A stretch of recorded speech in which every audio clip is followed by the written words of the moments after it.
They called it a successful day at the Thomas Fire, but those flames on the hillside across the south coast bring about that uneasy feeling. We are monitoring it all for you. Good evening and thanks for joining us for the news at 11. I'm Karina Corral. And I'm Dan Shadwell. Good evening to you. Let's get you some of the latest numbers here.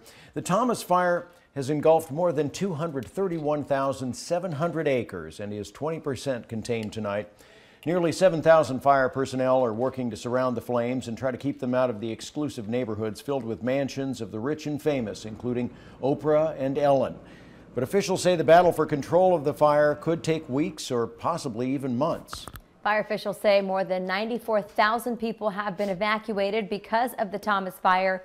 Right now, if you are north of Highway 192 to East Camino Cielo, between Highway 150 and Mission Canyon Road, you are under mandatory evacuation. If you're south of Highway 192 between Mission Canyon and Highway 154, you're in an evacuation warning area. Well, the voluntary evacuation warning has also been expanded to include these areas: east of Hot Springs to Buena Vista Drive, north of Highway 192, East Valley Road, and the space east of Eucalyptus Lane, San Ysidro to the county line, south of Highway 192 to the ocean. Well, let's check in right now with KSBY News reporter Kelsey McFarland. She is live for us in Carpinteria tonight. Hi, Dan. We're in Carpinteria High School, actually on the football field. If you take a look behind me, you can see some of those flames moving westward down the ridgeline. This is actually the northwest flank of the fire. Some of these flames looking like it could be at least 100 feet or more. And as we've moved through the evening, in the last hour or so, these flames have changed rapidly. At one point, coming close to that home that you can see on the hillside with the lights on, and now it appears to be on the other side. Fire managers say they're actually deciding to allow these flames to move further down the hill because it's too dangerous of a firefight to get crews up there. Right now, there are still 18,000 homes and structures threatened by the flames, many of which are under mandatory evacuations. That includes the neighborhood that we are currently in near Highway 192, and some residents in the nearby homes say they know they were instructed to leave, but decided to stick around and monitor the situation until they're ready to go. I talked to a family living in a voluntary evacuation area south of Highway 192. They have a view of this fire from their living room.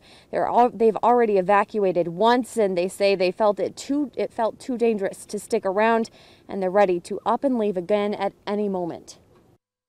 Yeah, it's difficult. You can't get a good night's rest. Like last night, we heard the helicopters all night long flying over, but I'm glad they're doing that. That means they're working straight through, trying to keep this under control. I feel like it's coming, it's imminent, unfortunately, and it sucks because it's so close to the holidays.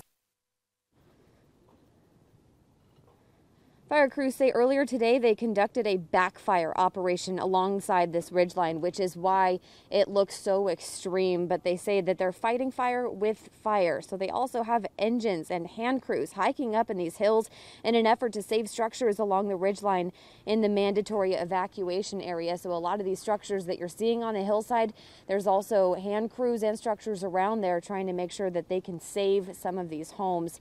And a PIO I talked to earlier today, a public information officer, said that if smoke is going up, that means good things. And if it's heading down towards us, that doesn't necessarily mean a good thing. For now, live in Carpinteria, Kelsey McFarland, KSBY News. And Kelsey, we're just wondering here, we heard that public information officer telling you that it was going to look more dramatic than it actually is. They're protecting these structures. Have you gotten an update from any fire official? Is this all according to plan? That it's supposed to look like this and close to that home? Actually, you're talking about the uneasy feeling watching these flames go down. And I actually did call a public information officer minutes before the show, and he did say that they are letting these flames go down the hillside on purpose, and they have those fire crews on standby in an effort to save the homes, but that firefight getting up in those hills is just too dangerous. Well, it does seem like there is even more activity than just in the last half hour when we talked to you at 10 o'clock. Kelsey, have you been able to keep track of what's happening? It seems like a lot more flares right now. Definitely. It looks more dramatic now, and if you can see on kind of the right side, it's actually moved so much further down the hill towards the highway and towards some homes here. Hard to keep track, honestly, as far as the direction goes, because it appears that it's moving in all different directions. Yeah, it really looks like those flames that maybe it might be a spot fire, not really quite sure, but it looks very close to that home there nestled in that hillside. Kelsey, we will keep checking in with you. We know you're going to be monitoring the situation from where you are, and let us know if anything changes there. Mm-hmm.